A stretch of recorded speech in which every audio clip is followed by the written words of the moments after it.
দিয়ে দিচ্ছি রসুন, শাক। হ্যালো এভরিওয়ান, আশা করি সবাই ভালো আছেন। তো দেখেন আজকে হচ্ছে যে বাজার থেকে নিয়ে আসছি ইসা মাছ। তো এই ইসা মাছগুলো দিয়ে হচ্ছে যে আজকে শাক দিয়ে রান্না করব। খুব স্পেশাল একটা রেসিপি হবে, খুব সুন্দর একটা রান্না হবে। আর আমি আপনাদেরকে দেখাবো কিভাবে শাক দিয়ে আর ইসা মাছ দিয়ে রান্না করবেন। এটার কয়েকটা পদ্ধতি আছে, সেই পদ্ধতিটা আজকে আমি আপনাদেরকে দেখাবো। তো দেখতে থাকেন সম্পূর্ণ ভিডিওটি, আশা করি ভালো লাগবে। ইসা মাছ যে ভাই একবার হচ্ছে যে ফ্রেশ আর হচ্ছে যে তনতাজা, হ্যাঁ মনে হইতেছে যে লইতেছে। তো আমি হচ্ছে যে সময় আনছি ওই সময় কিন্তু একটা দুইটা লাভ হইতেছিল। তো এখন হয়তো হচ্ছে যে কিছুক্ষণ লেট হয়েছে, আনতেও সময় লাগছে, আবার হচ্ছে যে কুটতেও সময় লাগছে, এভরিথিং সব মিলে হচ্ছে যে একটু সময় লাগছে। এই জন্য হচ্ছে যে সব মরে গেছে। কারণ ইসা মাছের হরান তো, এই যে একটা কথা আছে না, ইসা মাছের হরান সবচেয়ে নরম বা কম। তো ওই অনুযায়ী আর কি বেশিক্ষণ টিকে না ইসা মাছ। এটাকে আমাদের গ্রামের ভাষায় আমরা টেম্বা ইসা বলি। আপনারা কি বলেন সেটা আমি জানি না। যদি আপনারা কোনটা বলেন সেটা আপনারা কমেন্ট করে জানাইতে পারেন।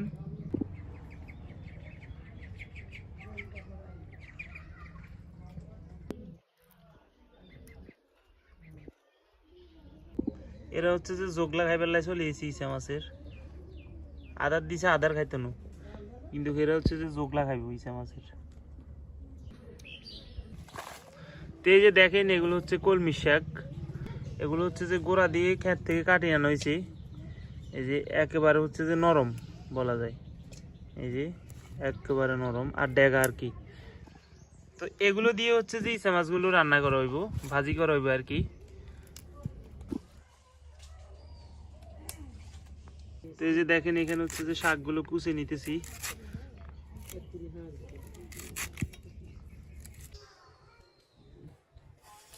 তো এই যে আর হচ্ছে বরবটি। তো এগুলো হচ্ছে যে ইসা মাছ দিয়ে রান্না হইব। হচ্ছে যে কিছু ইসা মাছ হচ্ছে যে শাকের সাথে দেওয়া হইব, আর কিছু ইসা মাছ হচ্ছে যে এই বরবটি দিয়ে রান্না হইব। ভাই বিশ্বাস যদি করেন, এই বরবটি দিয়ে ইসা মাছ দিয়ে এত ভালো মিলে শাকের চেয়েও মনে হইতেছে বরবটির সাথে ইসা মাছ ভালো মিলে। তবে শাকও কিন্তু ভালো লাগে ইসা মাছ দিয়ে খাইতে। তো এই বরবটিগুলো হচ্ছে যে হালকা ঝোল করে রান্না হইব ইসা মাছ দিয়ে।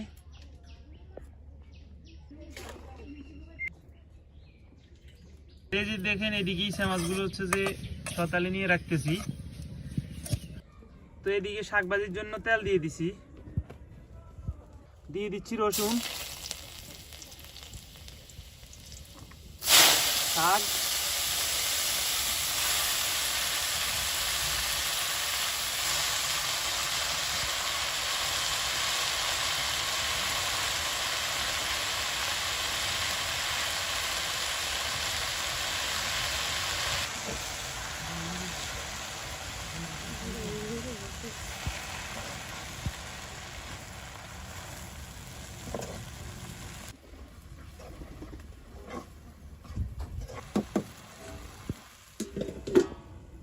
কিছুক্ষণ ঢেকে দেওয়ার পর ঢাকনাটা উল্টে নিলাম। এখন দিয়ে দিচ্ছি লবণ, হলুদের গুঁড়া,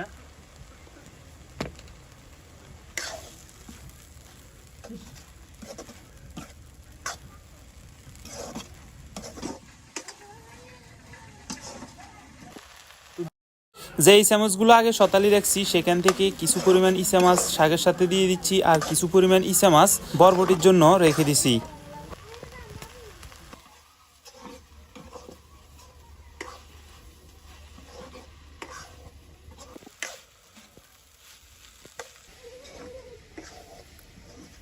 এই যে দেখেন শাকগুলো হয়ে গেছে, এখন নামাই নিচ্ছি।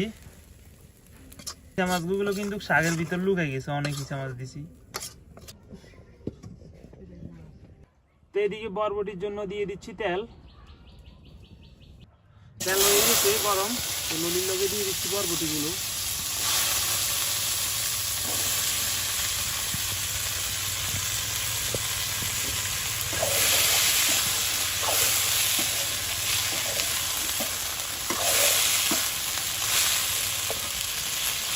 লবণ,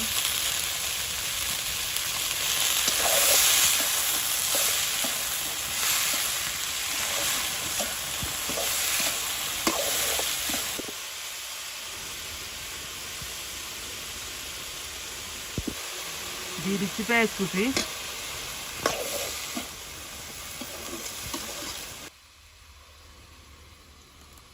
দিয়ে দিচ্ছি রসুন,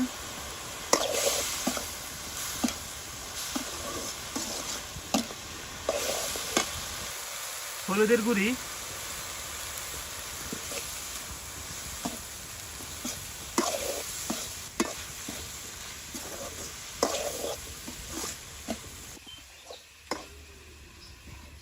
দিয়ে দিচ্ছি জল, দিয়ে দিচ্ছি মরিচের গুঁড়া,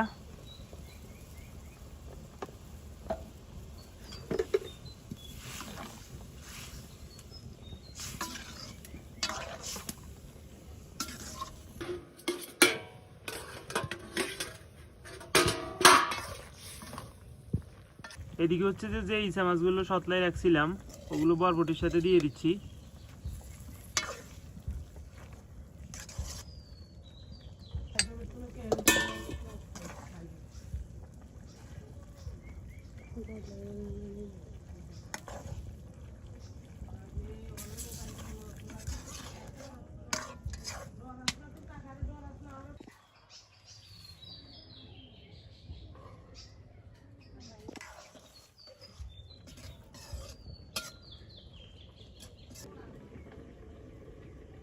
তো এই যে দেখেন ঝোল একেবারে টানি গেছে, তো এখন নামাই নিব।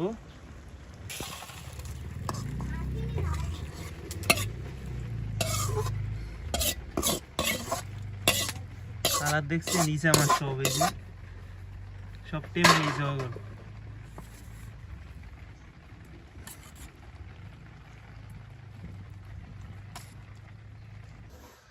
তো রান্না বান্না শেষ, এখন হচ্ছে খাওয়ার পালা। এই যে শাক নিয়ে নিলাম। শাকারিছে মাছ ভাই, এটার কোনো তুলনাও না, খুব ভালো হয়েছে।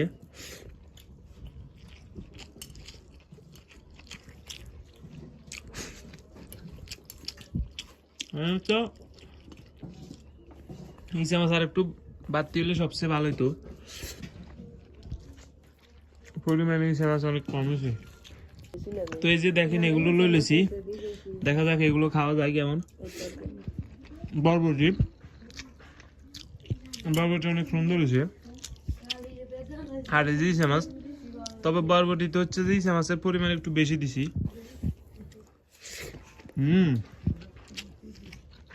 অসাধারণ, খুব ভালো হয়েছে। তো ধন্যবাদ সম্পূর্ণ ভিডিওটি দেখার জন্য, আশা করি আপনাদের ভালো লাগছে। সবাই ভালো থাকবেন।